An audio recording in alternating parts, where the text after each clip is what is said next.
Þetta, hvað hérna? Hvað er þetta? Þetta er ég. Halló. Það er ég. Ég heyri ekki neitt, heyrðu þau eitthvað? Ha, já, ég heyri bara alltaf mikið. Þetta var kannski... Var ég eitthvað... Menn eru konur í bolla. Föstudagsbolla. Það er Isi og Asi. Nei, heyrðu. Það er einhver tónlistamæður sem heitir Isi. Ég get ekki verið að kalla mig það. Nei, ég var einmitt að velta þessu. Það er stórhættulegt dæmi, En er þú ekki sko Isi? Isi. Var það þá ekki sko venjulegt I, seta og Upsilon? Í lokin? Isi. Jú. En heitir hann það ekki? Ég held nefnilega. Nei, hann heitir Isi. Bara hérna. Já. En hvað með Isse? Hvað ég var í I, seta, Isse? Nei. Það er einhver djús. Það er djús, þá vel við. Isse. Skulum bara halda okkur við Addi og Iddi. Já. Það eru Addi og Iddi sem heils ykkur. Ágætt. Þetta er á föstudagsmorguninn, 17. maí. Það er sumarið byrjað að banka á dyrnar, eins og einhver myndi segja. Já. Hvað ætlar að segja? Nei, bara gæta því að opna glugga. Svona, hefur það hitt í kólunum hjá fólki. Bara upp á raka þá? Já, raka, ég hitti... Það er nefnilega vannýtt trikk, kom einhver fram í fréttum daginn og sagði að Íslendingar eru aldrei með að opna glugga. Nei, ég rekst á góða mann í vikunni, Daniel Veikup. Já. Sem hann er nú bara nánast nágranni. Já, nágranni. Hann sagði að það væri gott að skila þið til. Addans, það er alltaf rosalega móða í svefnherbergisglugganum hjá þér. Á kvöldin og mótnana, það væri gott að opna gluggan upp á rakan og svona. Já, þið heyri það. Þannig að Urriðarholtið bara... Þið heyri það, kæru hlustendur, það er mikilvægt að huga því. Við viljum enga rakaskemmtir. Nei, sérstaklega kvölds og mótna, í Urriðarholtinu. Kemur bara mikla í þetta, hafið opna glugga. Ertu byrjar að góla, bara klukkan 6? Með okkur í dag að sjálfsögðu teygja, yngvi. Þurfu ekki að negla eina hænu á beddan, eða?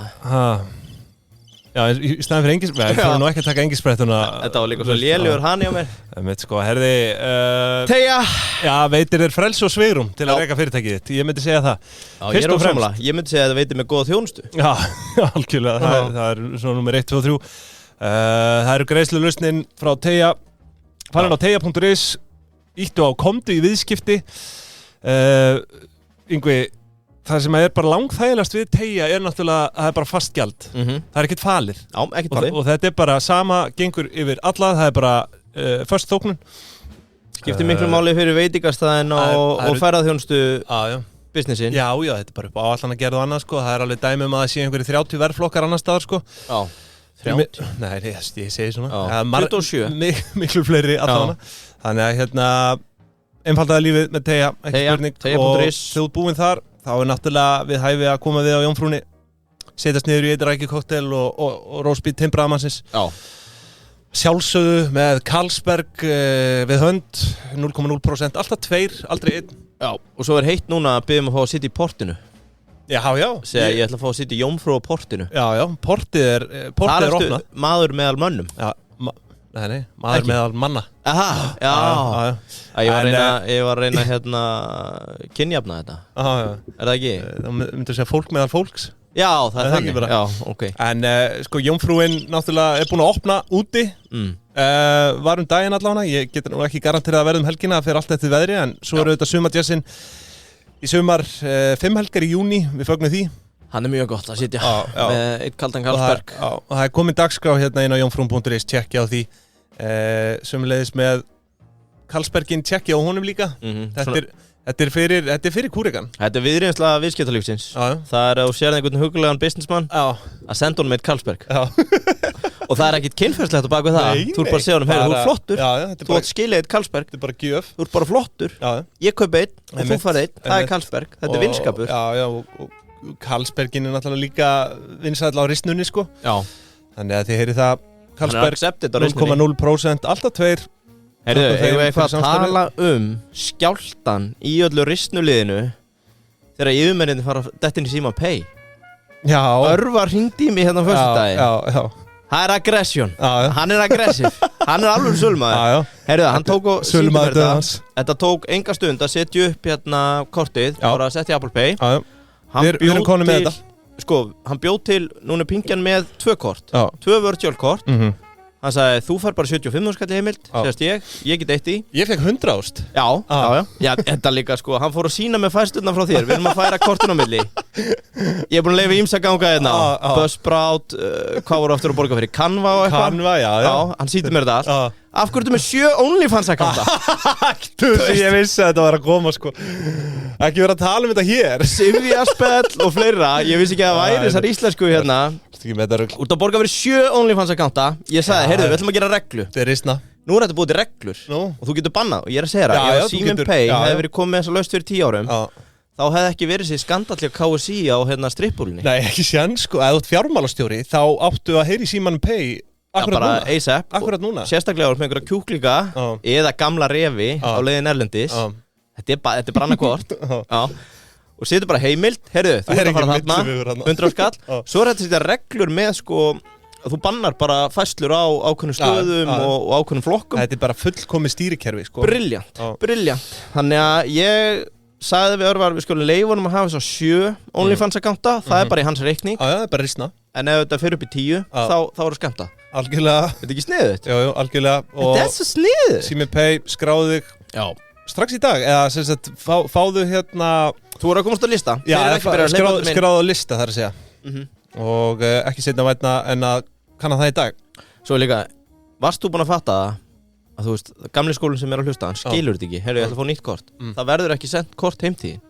Nei. Þú byrðir þetta til á netinu og þetta er beint í símann hjá starfsmannum. Það kemur ekkert í plastinu, sko. Og þú getur látið að gilda bara í 5 daga þess vegna.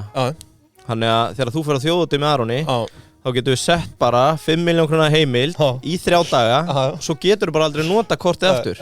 Sko. Það er líka briljansi við þetta, sko. Herðu, þakka Síminn Pay kærlega fyrir samstarfið sömuleiðis. Herðu, það var, sko, líðandi vika, það var nóg fréttir. Það var engin gúrkutíð núna í þessa vikuna og ég er eiginlega bara smá hrættur sko. Ég var eiginlega bara búin að fylla fréttaskammtinn minn bara síðustu 2 daga, sko. Já, býtu hvað við? Þá ég við að svona, þú veist, ég var ekkert að fara mikið aftur fyrir helgi, sko. Já. Þú var eiginlega bara svona, var eitthvað sérstakt sem ég gæti verið að gleyma hérna? Hvað var svona on top of your mind í fréttum vikunar? Ég bara hreinlega veit það ekki. Nei, það er samrunnin hjá hérna Samkaup og Heimkaup. Já, House of Scale. Ég til dæmis setti það ekki á blað, sko, því að það var bara svona basically, þetta er að þokast áfram, sko. Það er ekkert svona fast í hendi þarna, sko. Já, það er hlutafjárútboð hjá Íslands Hotel. Já, einmitt, það er náttúrulega mjög heitt í fréttum, við förum yfir það hérna á eftir. Svo bara manni ekki hvað fleira. Talandi samrunan þarna hjá House of Scale og Samkaupum og þessu. Já. Ég var náttúrulega búin að spá því á einhvern tímapunkti að Jón Björns geti eitthvað verið að mýga utan í þetta. Býtu, utan í hvað? Nei, bara, þú veist, við vorum að velta þig fyrir okkur hvað hann myndi taka sig fyrir hendur eftir Origo og þá var ég svona, þú veist, maður er alltaf spenntur að sjá hvað gerist, sko. Já. Það er aldrei að vita. Ég er reyndar ekkert með fleiri kenningar það en í dag, en ég vildi bara minna það, ég vildi bara halda þessu lofti. Já, bara ekki við... Svo er kannski rétt að minnast á, ég var náttúrulega með völvuna hérna, síðasta þættinum okkar, 2023. Ef við kannski fara þess yfir það? Já, kíkt á það. Ég veit ekki, maður svo, hérna er þetta. Nei, herru, we cannot open the document. Herru, ok. Já, allavega hvað sem því líður, ég ætla að finna þetta hérna. Bear with me, hlustendur. Segðu eitthvað hérna, fyndið á meðan? Sko, ég er nú líka bara að hugsa hvað ert þú með í dag? Datt inn hérna, heyrðu, ég er með sko Kári í Kreditinfo, hann vildi tala um hérna fyrirtækjatengsl. Já. Sem að geta haft áhrif í lánsmati og öðru. Og ég ákvaða að hérna taka dæma af landi þar sem að Kreditinfo er ekki. Já, ok. Og átt okkur á hættunum. Þannig að ég er núna að fara í litla bókhaldsbrellu sem er stunduð að mér skilst í varnarmálaráðuneyti Rússlands. Já, skemmtilegt. Ástæðan fyrir ákveðnum handtökum og fleiri góðu hérna undanfari. Okay, og maður er svona hálum ís en það lítur út fyrir að Putin sé aðeins að hreinsa til í skápnum og ef að Putin hefði haft Kreditinfo og fyrirtækjatengsl, það hefði þetta kannski ekki gert. Nei. Og annað, ég er með hérna eina ógeðslega erlendafrétt, fárulega erlend. Nú, eru erlendafréttir í dag? Já, ein alveg svakalega erlend og svo er ég með hérna, ef tími gefst, þá ætla ég að fara yfir brunnahagkerfið. Já, brunnahagkerfið? Já. Ok, skemmtilegt, ég bara hlakka til. Áttu þér einhvern uppáhaldsbrunn? Áttu við þá brunnassinn, það sem þú segir vatni. Já, bara já, ekki brunna, ekki, þú veist, það sem brunnið. Nei, svona brunnur til að henda peningum í. Já, einmitt. Já, nei, jú, kannski alltaf þessi ekki bara almannagjá, hérna. Já, heyrðu. Ertu ekki með það á blaði? Nei, en ég var með, vangavöldu með Ísland. Þú ert eiginlega bara búin að negla það. Já, skemmtilegt, takk. Við förum yfir það, vonandi eftir. Ég komið með spanna hérna, Völvan 2024. Varst þú ekki á þínum druslu árum kallaður almannagjá eða? Herðu, við skulum halda áfram hérna bara með Völvuna. Gætu þetta að klippa þennan út? 2024. Sko, ég spái hérna við munum enda árið í 5,8% verðbólgu. Áhugavert. Þú spáði því? Já, ég spáði því hérna, í lok árs 2023. Munum fá sérúrræði frá bönkunum til að bjarga öllum sauðunum sem keyptu auka íbúð eða spenntu búan á hátt árið 2020 og 2021. Já, skal ekki segja, aldrei að vita nema úr því verði. Þetta er svona, var ekki að tala um að þungamiðan væri svona í sumar. Nú, já, af oppin af lánunum að færa. Já, svo er ég hérna með, sko, við sjáum, ég talaði um 12% hækkun fyrir loka árs á húsnæðismarkaði. Ég held að það sé bara mjög góðu trakki. Æsland mun á áður ósíðum hæðum, mun sleika þristinn fyrir loka árs. Já. Það þurfa að þrefalda sig. Gæti nú verið svona helviti hæpið, sko. Sko, ég talaði um að sjá ríkisstjórnina falla, ég veit ekki, svo talaði náttúrulega um Solid Clouds, að þau eru væral á TikTok. Já. Hvernig það gengið? Þekki það ekki, sko, en þú veist, ég talaði um að það myndi leiða til hækkan á markaði og þegar síðasta hlutafjáraukning væri liðin. Við munum sjá útgerðir sameinast talaði um, ég veit ekki hverjar, þetta kallaði á mig. Já. Er eitthvað að gerast í þeim efnum núna þessu ári? Það er rosalega kalt, sko. Það hefur oft verið meira slúður og annað eiga sér staði sjávarútvegi. Það sem er áhugaverðast núna er, sko, þeir eru að fara á First North líka Æsfish Farm, mínir austan. Já, en nei, ég verð að segja, það er bara sjaldan verið jafn lítið svona slúðrað. Já, einmitt. Því að þú veist, Ísfélagi Rammi var búið að vera svona bara kannski 5 möguleikum sem var búið að tala um svona 9 mánuði áður en að varða af því. Já. Það er bara ekkert í gangi. Nei, það er alveg dautt. Það er kuldi þar. Talandi um kulda, ég talaði líka um að gervigreindir er sett á ís. Ég held að ég gæti ekki hafa haft meira rámt fyrir mér þar. Já. Það er allt að gerast í þeim efnum núna. Ég er meðal annars með frétt um það. En já, þetta er svona 10% kannski af þessum mun rætast, en hvað veit maður? Ok. Nei, skulum bara láta þessu lokið. Ég held að við ætlum að gefa þetta til 30. júní að fara yfir þetta. Sjáum til með það. Ég kannski uppfæri þetta þarna þegar hálft ári liðið. Já. En svona so far, þetta líður ekki vel út? Ekkert sérstaklega. Nei, ok. Sérstaklega, þessi spá mín. En ég bætti því við þarna, held ég, stuttu eftir að Jón Björns myndi fara í eitthvað svona... Hann er bara leiðin í sumafrí, kallið minn. Já, hvað veit maður? Já. Hvað hétt búðin þarna sem sóttum þarna nafn? Þarna heimkaup... Prís. Prís, já. Já, ASI átti það. Já, ASI átti það, nafnið, sko. Já. Nei, ég veit ekki, það verður spennandi að sjá hvað hann gerir. En allavega hvað sem því líður fréttur vikunar. Sennilega eina stærstu fréttunum bara á þessu ári er að Latibær, hann er komin aftur til Íslands. Herru, er það ekki stærsta fréttvikunar? Já, þetta eru náttúrulega, sko, þetta eru risa fréttir og frábæra fréttir fyrir okkur Íslendinga. Já, klappa á Magga. Já, klappa á Magga. Samkvæmt fréttaflutning, þá hefur Magnús Skeving í gegnum félagið LZT Holding, sem er væntanlega stytting á Lazy Town, List. Hann hefur saman við bandaríska fjölmiðla risan Warner Bros. Discovery kaup á öllum eignum Latabæjar. Og það eru þá allir sjónvarpsþættir, það eru vörumerki og hugverkaréttindi allan heim. Sömuleiðis fylgja með, það eru streymistekjur af YouTube-rás. Það var sérstaklega tekið fram, sko. Áherslutölur á Latabæ í gegnum YouTube er talið, sko, það er talið í milljörðum. Samtals eru streyminum 5,5 milljarðar samanlagt, samkvæmt frétt. Og hann fullirir að Latibær sé eitt vinsælasta íslenska vörumerki heims. Og þú veist, þar er ég sammála. Ég sé að minnsta kosti ekki fljótu bragði annað íslenskt afþreyingarefni sem hefur tærnar það sem Latibær er með hæluna. Svo fór ég að veltaði fyrir mér, bara, er eitthvað annað yfir höfuð? Ef þú hugsar út í það, hvað íslenska vörumerki er heimstækt, þú veist, Blá Lónir, The Mountain, ég hugsaði strax Björk, þú veist, þetta eru vörumerki.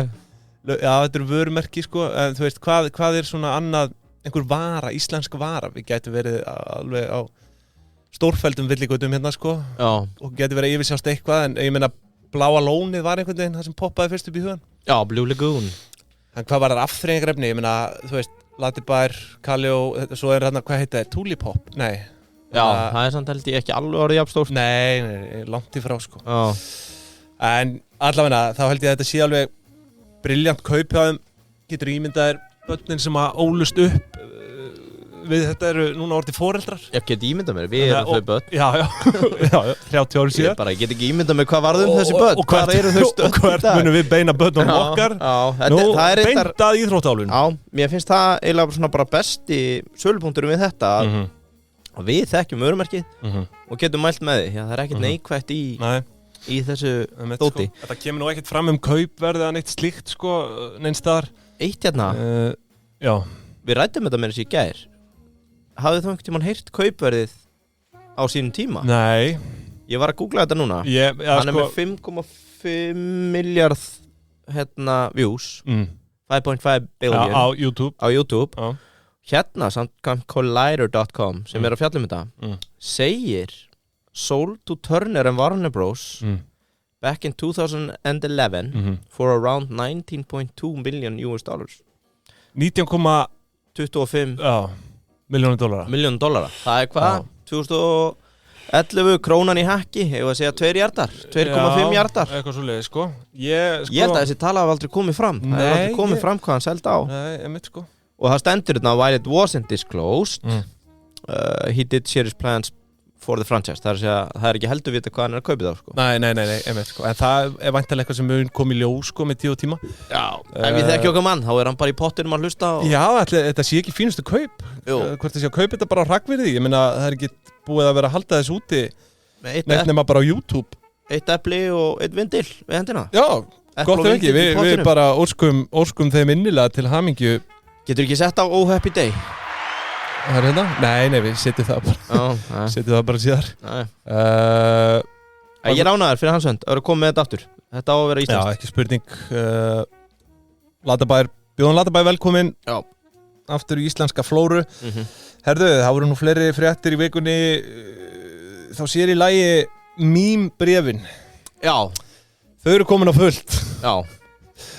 Og það hefur... Sko, heldur betur fæst lífið þetta svona síðustu 2 vikur, sýnist mér, sko. Og það er, sko, fyrir þá sem ekki vita, þetta eru kölluð á íslensku jarmbréf, meme stocks, GameStop, AMC og þessi helstu fyrirtæki. Það er ákveðin kreðsa þarna úti sem veit nákvæmlega hvað við erum að tala um.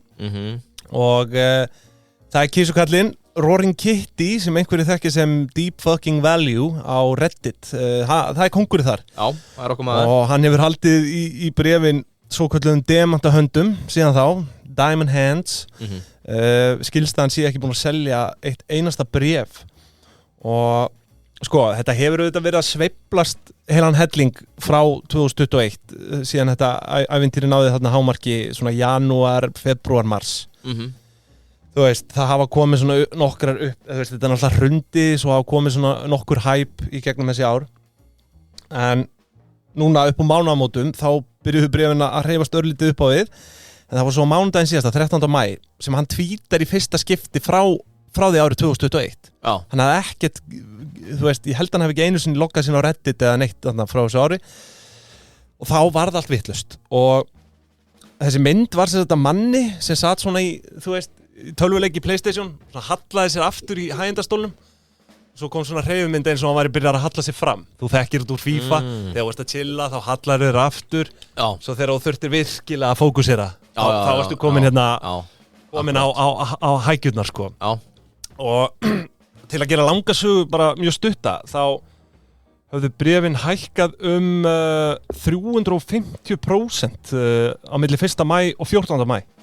Og við lokum markað á þriðjudag, þá voru bréfin búin að hækka 1330 miljardar íslenskar króna eða 9,6 miljardar bandaríkjadollara. Ok. Þannig að það var einhverjir... What's the play? Menn ekki að fara að shorta þetta aftur bara? Ég veit ekki, sko, Nakin skortstaða. Svo sá ég það, þetta er alveg innihaldslaust, sko, á sínum tíma var náttúrulega það sem kallað short interest var komið yfir 100%. Já. Sem segir okkur það að þú veist, það eru fleiri bréf í umferð heldur en eru til. Já. Og ég var nú að skoða þetta núna, það held ég innan við 20%, sko. Þannig að, hérna, short interest skortstaða. Sem samt frekar hátt eða ekki? Já, ég held, það er ekkert eitthvað svona brjálæði, sko. Má ég sjá, short interest, það er hægt að sjá þetta í Bandaríkjunum. Buy stock, hvað allir sé svona normið í þessu? Market Watch, haldur bara áfram að vara, ég skal finna eitthvað hérna. Ég held að 20% sé ekkert, sko, það er engin sturlun svona miða við þar sem að við vöndumst í þessu árferði þarna 2021, sko. Það var bara verið að búa að shorta nokkur félög þarna bara alveg út í því óendalega, sko. Já, nei, hérna er sko, finn ég lista, efst á þessum lista er Sun Power Corp, sem ég veit ekki hvað gerir, og það er með, sem sagt, 95% af flótinu eða shorta, semst af bréfum í. Prófaði að tjekka bara svona normal short interest, þú veist, það eru öll félög með eitthvað short interest á sér. Sko, ég held að við tækjum þessa töflu hérna, sem ég sé, þá væri miðgildið svona 40. Þú veist, þetta er það 95, 75, 68, 56, 50. Þetta eru væntanlega þau hæstu samt, sko, sem þú ert að skoða. Nú kannski ekki miðgildið yfir öll Nei, þess vegna er ég að segja, þetta eru hæstu og þú veist, lægst á þessum lista er 28. Nei, meðaltalið. Já, gott ef að GameStop hafi ekki verið núna í kringu 20%, þannig að þú veist, þetta er bara 100% eitthvað hype innihaldslaust, en ég bara elska hverslas völd þessi maður hefur. Já, það er áhugavert. Hann tweetar einu tweeti og það hækkar 9,6 B, bara bandaríkjadólara, markaðsvirði félagsins. Þetta er líka vand með að fara í vald sem hann hefur, en hann hefur ekki misnotað. Nei, alls ekki. Þetta er fyrsta tweeti hans frá því þarna, allt fór til fjandans, í kringum þetta. Já. Og hann, bara til að taka það fram, að hann er orðins, hugrenningatengsl fólk við bara þessa mýmstokka, eru orðin það öflug að sko, hann myndist ekki einu svona GME. Nei. Hann myndist ekki á neitt, skrifaði ekkert, hann bara postaði þessari mynd af gaur vera að byrja að fókusera í tölvuleik. Já. Og ekkert meir, sko, þú veist, þannig að ég stórlega efast að þessi hægt að sækja hann til saka fyrir þetta, sko. Þetta er bara, þú veist, þetta er bara almennu þegna sem er að dvíta, sko. Já, líka, þú veist, eins og með hann hefur þessi völd og hefur ekki verið að misnota eins og við viljum halda fram. Svo ertu með Múskaran sem var bara með Dogecoin og hvað þetta allt heitir bara randomly og er að hreyfa allt og alla. En ég meina, þú veist, ég má tvíta bara go Dogecoin, af hverju í rauninni mætti Elon Musk ekki gera það, sko. Þú veist, það er bara punkturinn með valdið. Út af því hann getur hreyft, ert að gera það hérna af því þú ert að reyna að hreyfa bréfin með einhverja annarlega kvatabaki. Það er skítsamátt að þú tvítur ég er að tala eins og Músk og hann, þeir hafa þekkingum það, þeir eru tvíta þessu þá mun það hafa mikil áhrif og eru þá að gera það bara í frítíma sínum og tíma maður velti fyrir sig bara hvernig að sko sækja menn til saka fyrir svona, sko, því að þú veist er einhver að tala það? Nei, að þú veist, hann var náttúrulega sótt til saka, hann hérna Músk? Roaring Kitty á sínum tíma fyrir markaðsmisnotkun, sko. Þannig að hefur ekki séð myndina það? Nei, ég átti eftir hana. Hún fekk bara ekki nógu góða dóma sem í mínum minnsta hring. Að mínum mati var hún ekki nógu vel gerð, sko. Ég var alveg djúpur í þessari kressu þarna, þú veist, maður var atvinnulaus og bara hafði ekkert betra að gera, sko. Já. Tók sinn skerf út úr þessu. Já. Þú lætur þetta í frið í dag? Já. Þú er bara í spilakursunum í staðin? Nei, kem ekki nála því, sko. Vilt þú kannski skjóta inn einhver umfjöllun hérna hjá þér? Ég var að tala spillinguna með Kára og Kryddinfo. Já. Sko. Reyndar kemur þeim ekkert við, en... Nei, en ég er bara að benda á þetta. Þeir berjast fyrir gagnsæi. Já, og þau eru með hérna lánshæfismatið og fleira tengt hérna fyrirtækjum. Já. Og það er hægt að skoða fyrirtækjatengsl. Þannig að ég get flett upp Arnar Þór Ólafsson, sé hvað félög hann er tengdur. Já. Og ég meina, ef þú ert með allt í skrúin í einu félagi, þá getur haft áhrif á lánshæfismat annar stað, þannig að maður þarf svona að passa sig þegar maður er að velja fyrirtæki. Passa upp á netið. Já, líka bara þegar þú ert að fá fyrirtæki viðskipti, að vinna smá due deal, að vera ekki að fá einhverja rasshausa. Do your own deal, people. Já, það lítur út fyrir hérna erum við með þetta ágæta ríki, Rússland. Það lítur út fyrir, sko, það vanti fyrirtækitengslin frá Kryddinfo til að svona gera smá greininga á þessu. En það sem ég veist áhugaverðast í þessu, ég nenni ekki að fara út í einhverja dýpri sálma með sko kenningarnar eða annað sem liggur á baki. Nei. Þetta svolítið djúpt. En mér langar að mæla með gæja á Twitter sem heitir Igor, sem að fjallar það rosalega rússneskt nafn. Já, hann reyndar Úkraínumaður og að fjalla mikið málefni Rússlands og spillingu. Sko, og þetta svona, það kannski ætti að tengja þetta pínu gjafagjörningnum og spillingun í borginni en samt svona ekki alveg, það væri kannski full djúpt í árunni þetta ekki.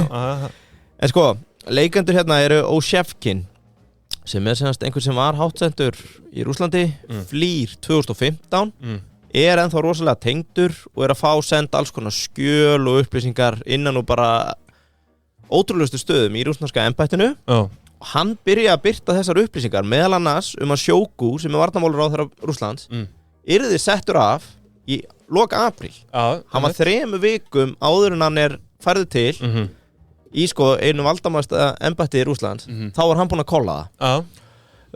Aðri leikmenn með Shoigu sem svo sem fekk síðan bara svona eitthvað í rauninni betra embætti nær Putin. Hann þarna í staðinn fyrir Petrushev orðin ráðgjafi öryggismál. Já, eitthvað svona. Þannig að það ekki eins og að við beint að refsa honum en enga síður settur af. Það kemur manni bara óvart að hann hafi ekki verið drepinn sko, svona miðað við. Já, en sko hreinsanirnar sem eiga sér stað núna eftir að Shoigu fer að það búið að handtaka alla nánustu undirmenn hans sem að heita Ivanov og þetta eru Deputy Defense Ministers Salikov, Krivorucheko, Timur Ivanov og Subordinate Lieutenant General Kusnetov var handtekinn á þriðjudagsnóttinni með konunni sinni. Allir undirmenn þessa manns Shoigu, þú veist Shoigu Fyrrum varnarmálaráðherra, já. Já, það búið að vera handtaka þá núna undanfarnar 2 vikur. Þvílíka ruglið, en hann færður til bara. Sko, hann færður til í þetta ráðgjafa embætti við Putin en eiginlega allir nánustu undirmenn hans eru núna í fangelsi eða gæsluvarðhaldi. Og þetta áhugavert því að þeir hafa verið vinir til margra ára, Shoigu og Putin og já, hitt áhugaverða sem ég fannst að þessi Oshevkin var að kolla þetta allt fyrir 3 vikum áður en þetta allt gerist. Allavega aðeins að bókaldsbrellunum sem vöktu áhuga minn. Timur Ivanov sem var einn af þessum gæjum, Deputy Defense Minister sem þá hvað bara svona aðstóðar. Já, þetta ekki bara undirmaður, aðstóðamaður varnarmálaráðherra? Já, samt 1 af 4 með eitthvað, greinilega nú að snúast. Hann var yfir einhverju sem heitir framkvæmdir innan varnarmálaráðuneytisins og þar í bókaldinu var sérstakur liður sem hét ókláraðar framkvæmdir. Og við erum að tala að sögusvið á sér að mestu stað 2017 til 2020, þannig ég aðeins að spóla aftur í tíma. Við sjáum þetta nú alveg í ársendingum sko. Ókláraðar framkvæmdir. Já, það sem áhugavert þarna að ef eitthvað óklárað innan ákveðins tímarama þá hefð fyrir í þarna að skipta verktaka eða framkvæmdaraðila. Það sem bara hluti á norminu að bara, heyrðu, þú náður ekki að klára réttum tíma, þú bara mistir sénsinn, burt með þig. Og dæmi, við erum með einhver verkefni sem kostar kannski 500 milljónir, stendur $5 million. Það óklárað í bókaldinu, sem sagt bara, heyrðu, þú fékkst 500 milljónir, þetta óklárað, þá gert ráð fyrir að þurfi 1,5 til 2 á þá tölu til þess að klára verkefni, sem 50 til 100% meira. Það svona gengi út frá því og til við erum að fara að skipta verktaka og það þarf að klára það og bla bla. Þannig að þeir gefa sér það að verkefni muni kosta 8 til 900 milljónir. Uppamlega 500, þetta er óklárað, ok, það munur enda í 8 til 900. Þetta er bara neili eins og heima fyrir bygging á Landspítalanum, sko. Eða borgarlínu, eða Sundabraut, eða eitthvað sem borgin kemur nálægt. Já, þú veist, þetta er kannski ekkit svo fjarlægt. En sko, ókláraðu verkefnin voru síðan bókuð að þau væri alltaf bara 20% búin. Fléttan ávist að vera eftirfarandi. Ivanov fann grunnlausan verktaka sem hélt að hann vera dett í feitt með að fara að vinna fyrir varnarmálaráðuneytið. Sem gerir létt útboð, segir, heyrðu, við erum með 500 milljónir, vantar verktaka, einhvern nýjan og ferskan, við borguðum 20% fyrirfram, bara 100 milljónir strax í vasan og 80% verklokk. Grunnlausi verktakinn sáttur, stóra breykið, heldur að hans í dottin í feitt, hann er að vinna fyrir varnarmálaráðuneytið og hann bara keyrir af stað. Þegar verkefninu að ljúka, þegar hann búið með 90%, þá kippt undan honum teppinu og sagt bara fokka þér. Já, basically út af að hann þá ekki að klára innan. Nei, leið mér að halda áfram. Það bara kippt undan honum teppunum og sagt fokka þér. Þú færð ekki restina greita, þú fékkst 20%, hann búið með 90% verkinu og ég segi bara burt með þig. ef viðkomandi kvartaði eða annað, þá voru búna til ásakanir á hann eða drepnir þannig að ef þú ert sniður þá fattar þú bara, ok, I get scammed labbaði burtu, eða þú fer í fangilsi eða drepin ok, hvað gerist svo þegar Ívan og okkar er með 90% klára verkefni en í bókhaldinu stendur bara 20%? Það segð þú mér. Hann finnur verktaka sem er honum nákominn til þess að taka restin af peningunum sem þarf til að klára verkefnið en það er bara eftir að gera 10% af verkefninu en þetta er bókað þessi 20% búið þannig að það er tekið dæmi af fyrirtækinu Olympustroy sem var með $706 milljónir í veltu á síðast ári sá gæi er líka komin í fangilsi núna það var sem sagt vinnuveittu verktaki sem kom alltaf inn í þessum seinni fasa þegar 90% af verkefninu er búið en það er bókað 20% þá kemur hann inn og segir ég þarf að klára það koma 400-500 milljónir aukalega inn í verkefnið þeir sitja það sem þarf til að klára restinni var stungi í vasan þetta var allt peningar frá ráðuneytinu og conveniently þá var þessi gæi eiginlega alltaf í seinni fasanum mættur til að klára verkin og taka upp hann á peningunum. Þetta er alltaf sama fyrirtæki? Já, þetta Olympustroy. Svona virkaði þetta. Þessi grunnlausu komu, fengu 20% og svo bara ekki söguna meir. Magnaða við þetta er að yfirheyrslur yfir Ivanov byrjuðu árið 2021. Viltu giska út af hverju, já ok, ég ætla ekki einu að biðja að giska þá voru yfir 1000 svona verkefni ókláruð sem var búið að sem voru byrjuð að vekja spurningar út af því allir verktakarnir sem voru teknir fyrir falskar forsendur eða alltaf verið að deila að þeir voru bara að láta vita af fléttunni á leiðinni í fangilsi bara, þetta var bara skemm, þetta er skemmið þannig að þetta byrjaði á endanum að komast inn á borð hjá öðrum innan kerfisins segir hérna FSB sem er held ég leyniþjónustan í Rússlandi valda blokkirnar leyniþjónustan á móti varnarmálaráðuneytinu vandamáli við að rannsóknin var síðan á allri elitinu í kerfinu því að það voru allir með í ráðum Shoigu, Tasalikov, Ivanov og allir þessi gæjar og hérna eru kannski aðeins meira komin í samsæriskenningarnar því að 2021, þetta er í júni 2021 þá byrjar þetta að vekja grunnsendir hann er vist tekinn og rannsakaður fyrir þetta en skyndilega frá þessum sömu mönnum byrja að koma upp alls konar skýrslur og minnisblöð hættuna á NATO og umsvifum í Úkraínu 8 mánuðum síðar ráðast þeir svo inn í Úkraínu og menn héldu að þeir væru off the hook en svo er vist búið að vera bara ævintýrlegt sukk áfram og fléttan er búin að ganga áfram núna allt stríðið en þessi Ósefkin, hann er semst að rekja allar söguna það eru samsæriskenningar í þessu en það er búið að handtaka alla þessa gæja fyrir þetta og bara til að sýta hlutin í samhengi þetta eru $706 milljónir budgetið fyrir þetta ár hjá rússneska varnarmálaráðuneytinu er 62 miljardar bandaríkjadollara og hluti af skiptunum núna þegar við fengum nýjan ráðherra í síðustu viku var að þeir réðu hagfræðing með enga reynslu af varnarmálum og hlutaði erfis bara til að fara að uppræta mjög slæma hvata sem ligg innan kerfisins í hlutum eins og þessu. Handtaka, er þetta ekki eitthvað sem að Putin var vel meðvitaður Alveg eflaust sko, en ég meina það er einhver að... Það var ekki bara eitthvað leikrit í grunninn? Það var eftir að koma í ljós, það er allan að vera að handtaka menn og konur að miðjanætur og það virðist einhver taka skellin en hérna... Ég var alveg að hrifna þessari brellu, ég ætlaði ekki að fara djúpt í kenningarnar. Betur, hvernig með þetta Olympa fyrirtæki, hvað sagði það hérna? Olympustroy. Já, fá þau greitt, sem sagt... Þau í rauninni koma inn þegar verkefnið er 90% búið. Fá þau greitt, þú veist, fyrir 10%, skilur eða eru þau að fá, hvað það eru? Í budgetinu, 500 milljónir. Já. Svo gera það ráð fyrir til að klára verkefni og þurfum við aðra 400-500 milljónir en það er 90% verkefnin búið peningur hverfu bara basically í verktakafyrirtækið og þaðan í vasa ráðamannana sem er að ráðskast með þetta sko. Skilja þú mig? Já, algjörlega sko, en ég er bara svona veltaði fyrir mér hvað stendur eftir hjá fyrirtækinu, skilur þú veist, það er þá þessi hann þarf bara að klára 10% af verkinu þessi 10% skilur og tekur örugglega eitthvað í sinn vasa þeir sem að vilja fylgjast með ég hef gaman af svona einhverju svona svik og prettum hann heitir Igor Sushko Þú ert náttúrulega með ákveðið blæti svona fyrir Austurlöndum Já Þannig að einmitt Nýmarkaðsríkjum, BRICS-löndin, þau hafa vakið áhuga minn. Þetta allt í búið Creditinfo og það náttúrulega gott að hafa varan á. Þannig að við erum með Creditinfo gegn spillingu. Já, upprættir allt svona bull, það gagnsæði sig í fyrirrúmi þar. Og bara því að taka nýtt fólk í viðskipti, fylgjast með fyrirtækjatengslum og lánshæfismati og fleiru. Sér það, þökkum Creditinfo kærlega fyrir samstarfið. Langa einfaldast að skrá sig líka bara á creditinfo.is. Já, og ég vil benda, svo vil ég benda líka á ég vil benda á gagnsæði. Já. Á öðrum stað, og það í hafinu. Já. Það allt upp á borðum, það allt upp á fiskiborðinu, sko. Sammála því. Og ég fór í plokkara daginn. Nei. Jú. Ég gúttir allt í hafinu nema plokkfisk.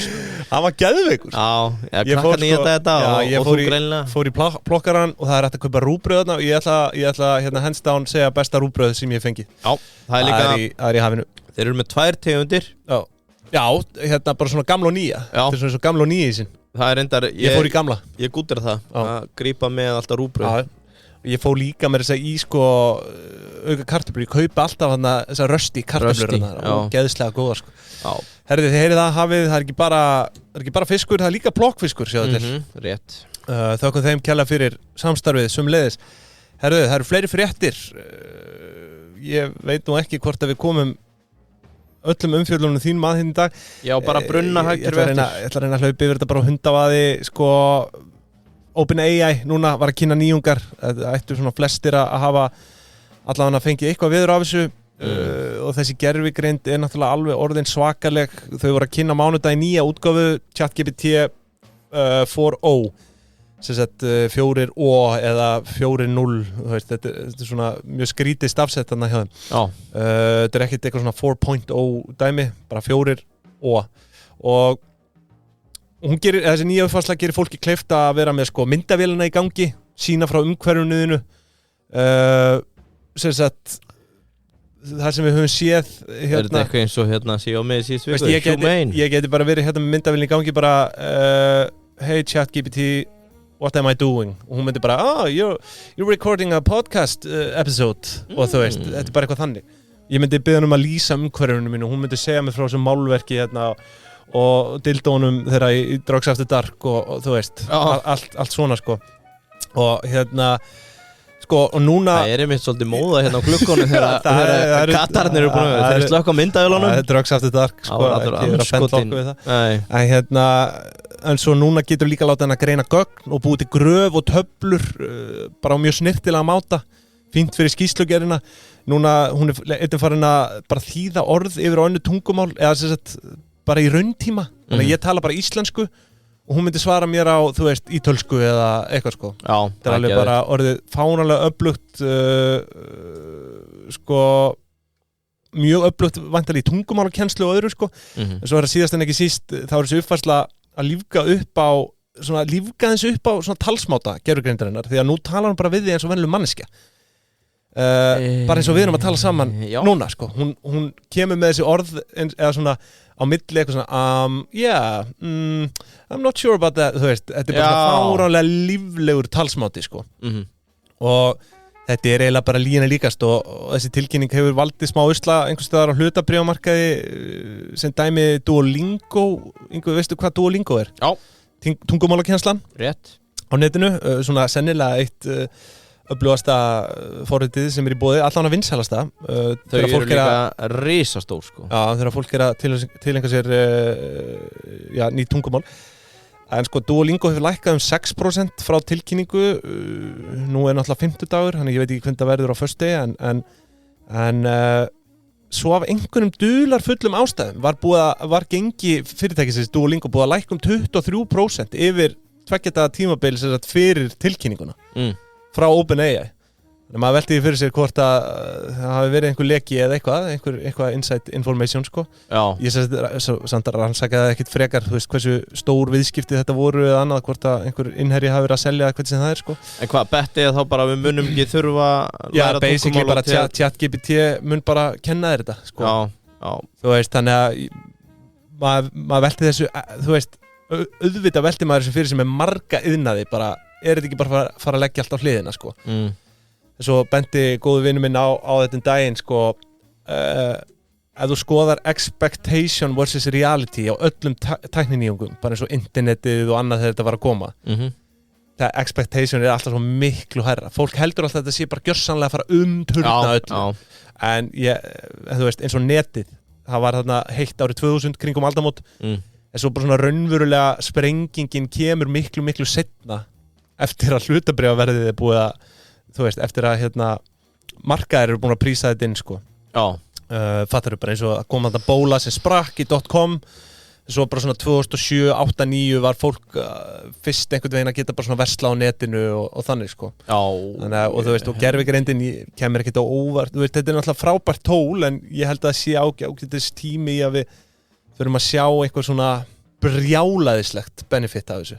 Þá ég við bara svona heima vélmenni sem bara gerir allt fyrir þig og... Sem eru komin í Japan? Já, þú veist, ekki. Ég náttúrulega tók umfjöllunum daginn, sko. Nei. Þú tókst hann aldrei? Ég gerði það ekki. Nei. Fuck, herðu. Já, ég þarf allan að tróða henni inn einhvers staðar, sko. Ég nefnilega, þá eru þessi heimavélmenni náttúrulega ekki alveg komin, þú veist, þetta er ekki orðin manneskjur, sko. Nei. Þannig að, Það var nefnilega verið að rífast í einu af mínum uppáhaldsviskipodcastum daginn, sko. Þeir voru rífast, annars að þeir innan 2 ára, en hinir innan 5 ára. Að þú yrði komið með það sem borga bara 100 áskall á mánuði og þú ert ekki að þrífa þvott, setja uppþvottavél, setja diska, að það væri bara komnir róbótar fyrir allt þetta og þú myndir í rauninni bara vera að borga fyrirtæki fyrir þetta. En ég veit ekki, þú skuldar þessa róbóta. Já, algjörlega, ég tek þetta á mig, en bara svona svo ég leiðrétti málmitt, eða svona skýri málmittin aðeins að þá ekki misskilja mig, sko, AI farið að gera hellingsumbætur bara á lífi fólks, sko, en ég held svona að þetta muni breyta daglegu lífi fólks, bara svona hinn típiska degi, þá held ég að sé nú aðeins, bara svona hins venjulega almennings, þá held ég að sé nú aðeins lengra í það. Ég hefði mest gaman að því, sko, ég er búinn að vera hérna alveg punktdjúpur í þessari gagnagreiningu sem að ég hefði náttúrulega bara átt að spyrja ChatGPT að gera fyrir mig. Að taka þessi stokk hérna sem við vorum að tala áðan, average short interest. Að hérna semast meðaltalið af þessu með 37% og maður sjá, hvað sagði ég að miðgildið á þessu væri? 40, það er nú örugglega ekki rétt. Nei. 33. Þannig að meðaltalið er 37 og miðgildi 33%. Já, af hæstu. Af hæstu. Þannig að 20% er þá bara fyrir neðan meðaltal. Já, af þessum hæstu. Þú ert ekki að taka þú ert ekki að taka öll fyrirtækin. Nei, en sko, svo er náttúrulega allt fyrir neðan þetta, fyrir niður í 0. Já, það dregur meðaltalið niður. Já, algjörlega. Hvað heldur að fara í langt niður? Ég veit ekki, þú veist... Ég giska á 20% þar, þannig að ég er ekkert svo fjarlægur. Ég held að það sé of hátt samt sem áður, sko. Já, það sé bara nær 5%. Já, bara 5, eitthvað þannig þegar ég held að það sé mörg félög sem eru, þú veist, alveg bara mjög nálægt núli, sko. Já, ok. En allavega, já, bara spennandi hluti framöndan hérna í gervigreindinni. Nú, önnur frétt sem er svona, þetta er bara í fullum gangi núna, hlutafjárútboð, hérna Íslandshótela. Líkur á miðvikudaginn næstu viku og ég var áttum á því, sko, þetta er líklega eina ferðaþjónustu fyrirtækið á íslenska markaðnum. Já. Er það ekki örugglega rétt hjá mér eða? Þú veist, fyrir utan náttúrulega ef Iceland Aeroplay er ferðaþjónustu fyrirtækið, þá það er náttúrulega bara flugfélög. Já, þú meinaði þannig. En ég meina, þú veist, Íslandshótel, já, er held ég, bara eina ferðaþjónustu fyrirtækið á markaðnum núna. Gott ef ekki. Og þau eru að bjóða út tæplega 42% af útgefnu hlutafé félagsins, rúmlega 257 er þetta ekki 257 miljón hlutir eða svo 42% af útgefnu hlutafé félagsins, þetta er dálítið stórt útboð, þetta er stór hluti. Síldavinnsla, nei, hérna Ísfélagið var það ekki 14% eða 15, já, eitthvað í kringum það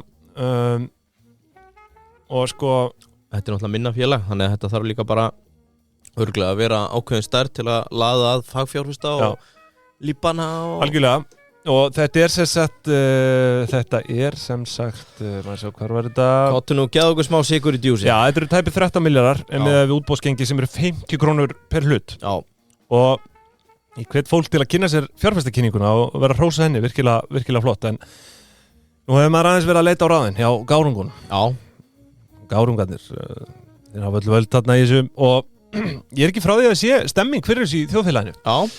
Ég svona, 13% vextir, ég meina það fátt betra heldur en að fara bara YOLO í 13% vextir, en sko menn eru jáfnvel að tala þetta sé undirverðlagt þó að sé nú ekki skoðun allra Snorri Jakobsson hjá Jakobsson Capital, hann velaði hlutin á 72 krónur sem alveg bara rúmlega 40% yfir sko útboðsgengi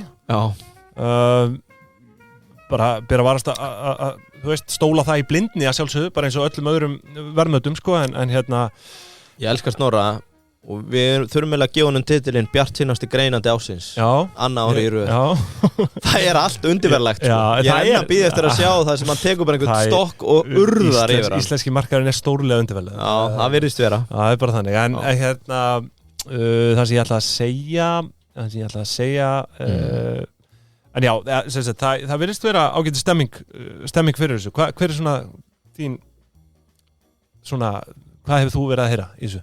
Ekki neitt, ég hef bara ekkert spáð í þessu eina ég ætla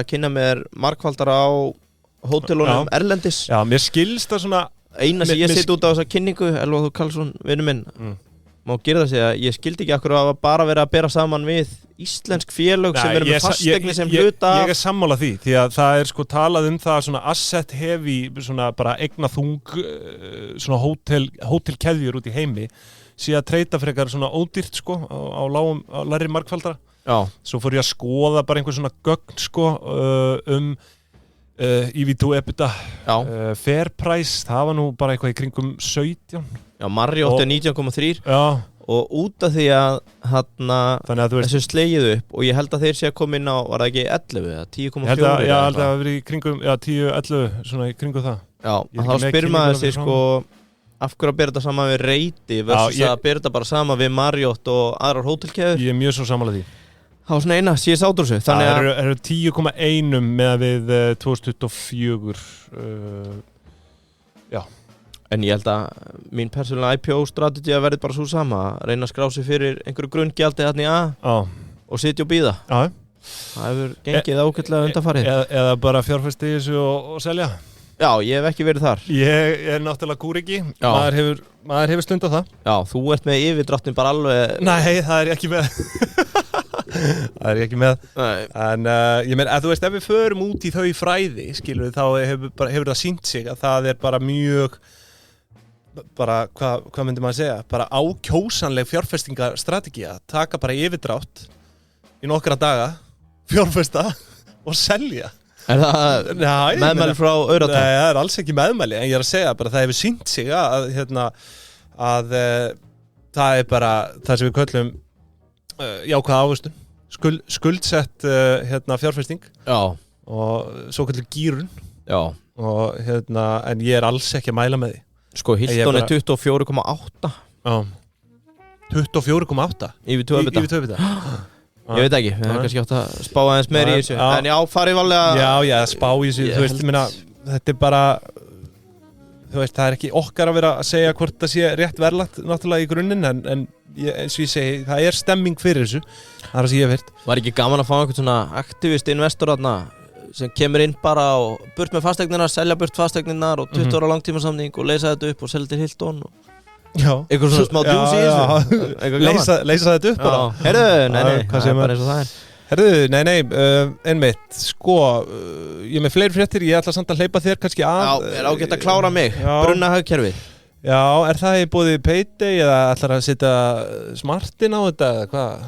Smartin, þetta er svona fyrir snjalla Já, þetta er allra snjallustu Já, ég hef ekki mikið verið að velta fyrir mér þessu brunna hagkerfi Ég er ráð fyrir samt að þú sért að fara út í svona Kemur mér samt á orð á að segja það myndatínslu eða eitthvað Því að þú hefur oft kallað þig viskubrunnin Já, ok Ég veit maður nú ekki eftir því Bara þegar þú labbaði inn í morgun og sagði Jú, viskubrunurinn er mættur Og svo gaf ég öllum 5 á skrifstofunni Rúllaðir inn á smart Viskubrunurinn er mættur Ég rúllaði vissulega inn á smart bíl Það er ekki spurning Ég er aldrei ánæður að sjá smart heldur en á ljósum Fólk er svo ánægt þegar að stoppa Það tekur sér svo vel út Þú sér bara stolt Ég er farin að sjá líka smart á Guðnum Bæjarins bara á degi hverjum sko Já, en sko mér langar í þessa tilfinningu að geta stoppa á ljósum og bara svona litið í kringu sig, ég á smart.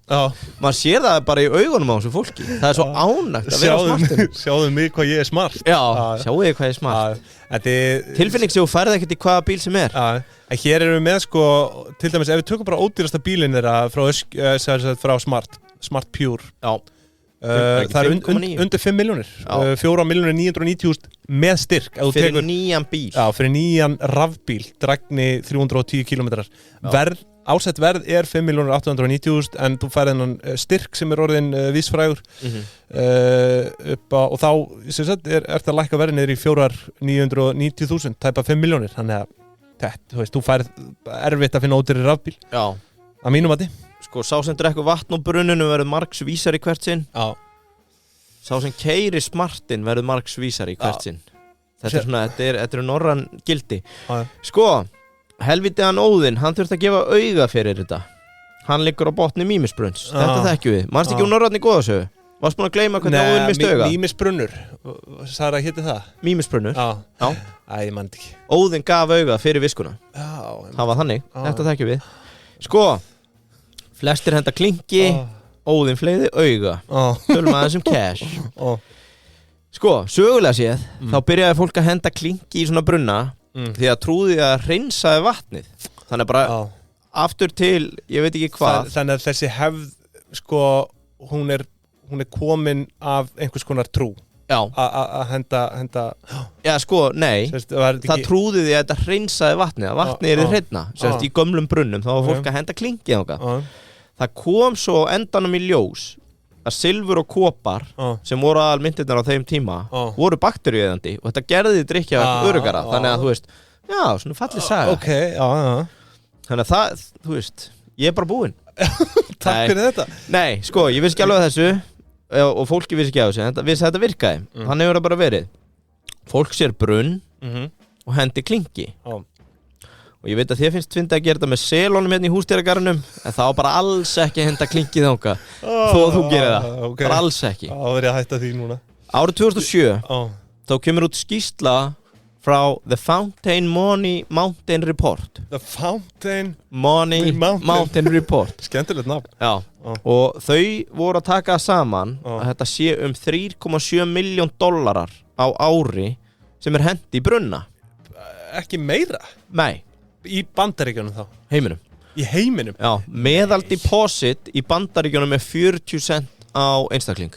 Eða svo þá sem að henda.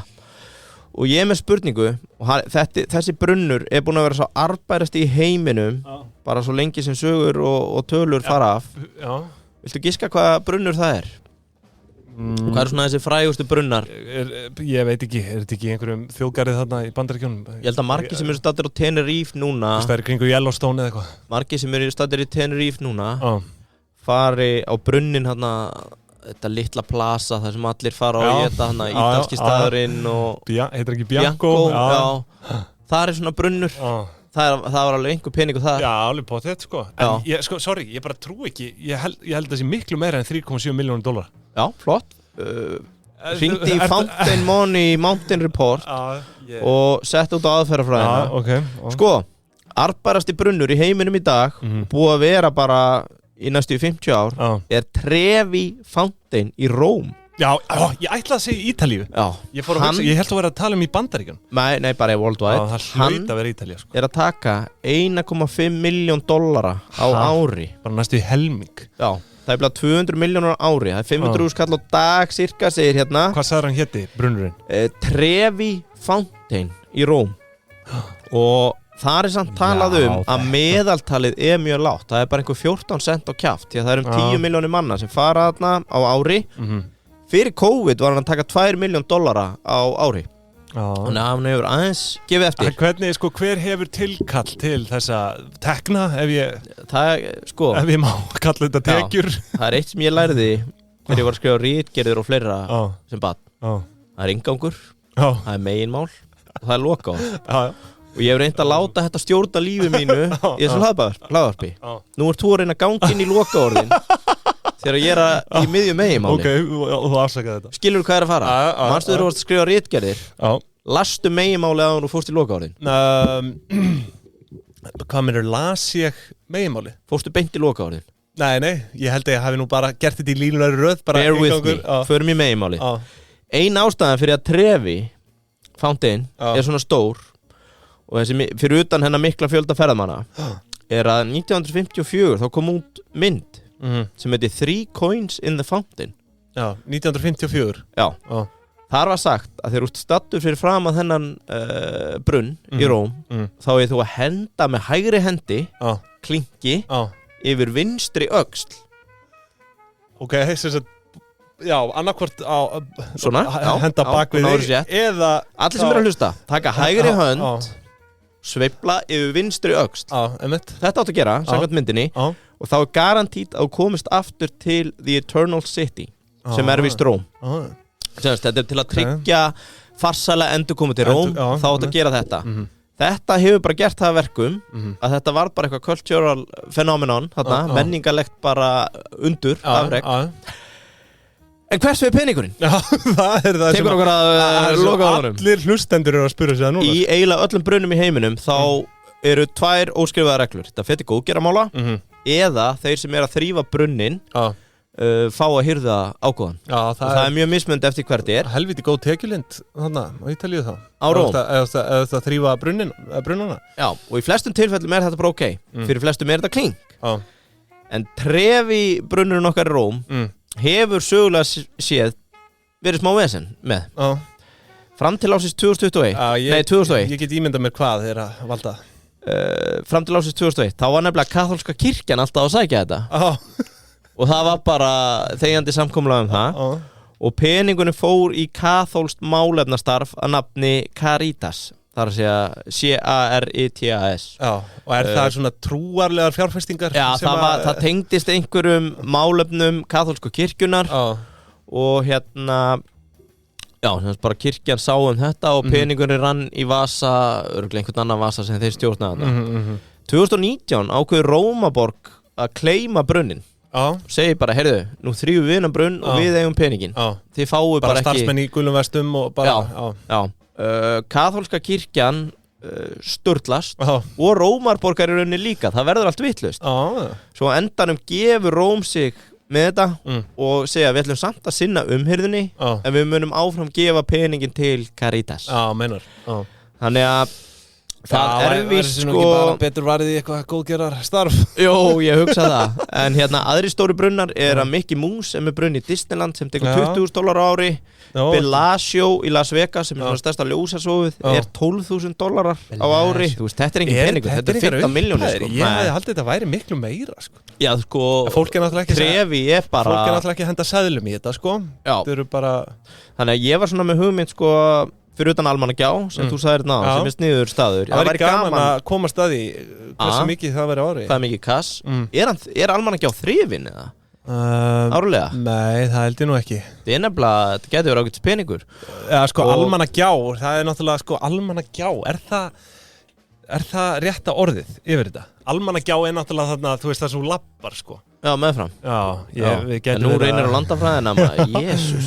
Maður sjá, byrju, nei, já, Þingvellir brunnur bara, eitthvað, getur ekki bara Heyrðu, Almannagjá is a gorge. Ég hef bara aldrei séð hvað gorge er. Nei, Almannagjá er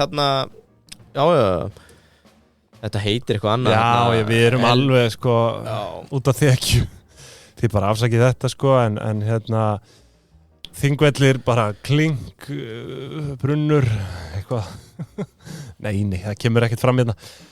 Herðu bara svo fólk vita þessu mannlegir þá ætlum við ekki að klípa þetta út. Nei, ætlum við ekki að klípa þetta sko. Það er ekki séns, en það veit allir hvað við erum að tala um þetta. Það er allavega að kasta klinkið að núni. Það er einhver stað þar og hitt sem að mér langa að segja er sko ég held að sé tækifæri fyrir einhvern í Reykjavík að búa til brunn. Ég var að hugsa Smáralind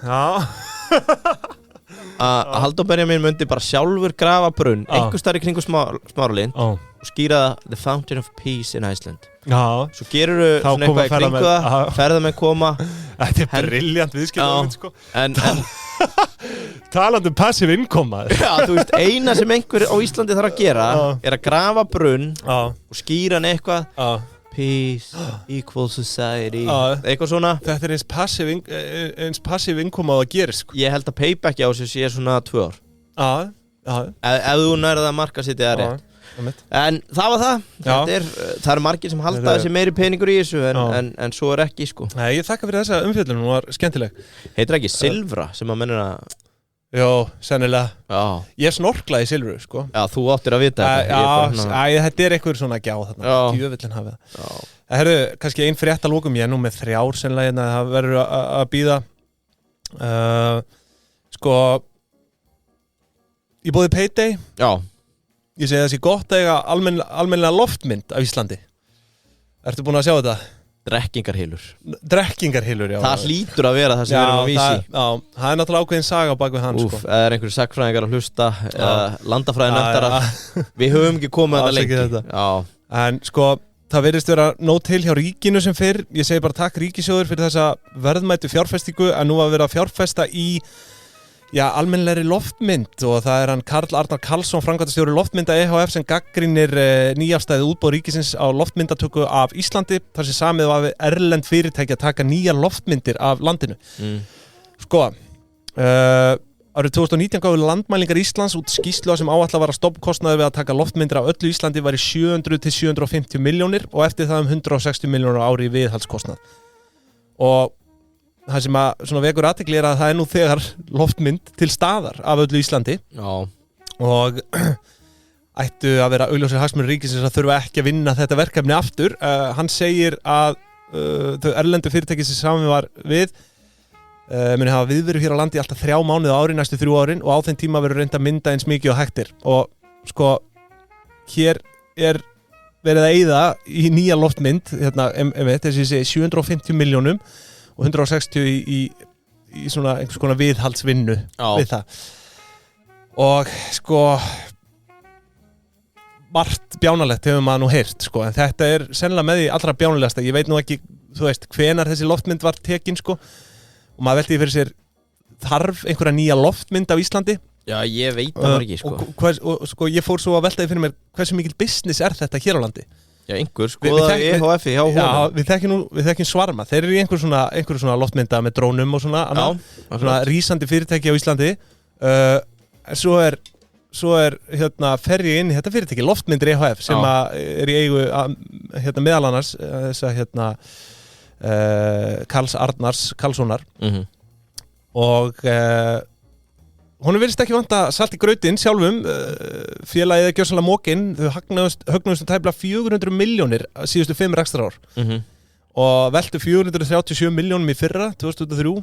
Og hvað mikið að því kemur frá útboðunum sem hann vann áður? Já, maður velti því fyrir sér sko, en þetta er greinilega alveg svakalegu business, þetta er 34% EBITDA framlegð á þessu og þú veist, og samstarfsaðilar þessa fyrirtæki sem eru mikið bara ríki, sveitafélög og annað. En maður velti því fyrir sig samt sko bara hlutverk ríkisins í þessu að taka erlendan aðila inn í þetta. Af hverju, þú veist, og af hverju þarf að uppfæra nýja loftmynd sem var tekin síðast ekkert fyrir allt og löngu síðan. Ég skal ekki segja og þú veist, ég er svona þú veist, eins og maður sér oft marga heimskulega útgjaldaliði bara í viku sko. Já. En þetta er svona, einhvern veginn svona. Ég bara er ekki nógu djúpur í þessu, en á móti þá eru við náttúrulega með nánast eldgos á hverju ári, þannig að maður skilur að eru að hreyfast eða færast. Hér virðist vera bara að taka nýja loftmynd af Íslandi bara svona fyrir korta Já, þú veist, þannig að landi er stöðugt á hreyfingu, mögulega þarf að taka myndir á þessu tímbili, sem ég átta mér samt ekki á sko, gerfinhattamyndir eru orðnar alveg hrottalega nákvæmar. Ég bara átta mig ekki á því af hverju, eða hvað það er sem þetta gerir, sem er fram með það. Ef þú hefur verið að skoða Google Earth eða fleira, sem þú getur nánast zoomað inn bara 5 cm frá jörðu. En svo er sem er. Sko. En það er allavega... Ég kemst næst, þá loftmyndi búið að vinna þetta útboð síðastlega 10 ára eða eitthvað, þannig að en það er allavega nóg af það er nóg af salti í grautinn á þessu. Já, ég hef engar áhyggjur. Ef þetta er svona gott sem þau eru að gera, þá finna þessi bara aðra kúnna heldur en ríkið, það á ekki að vera vandamál.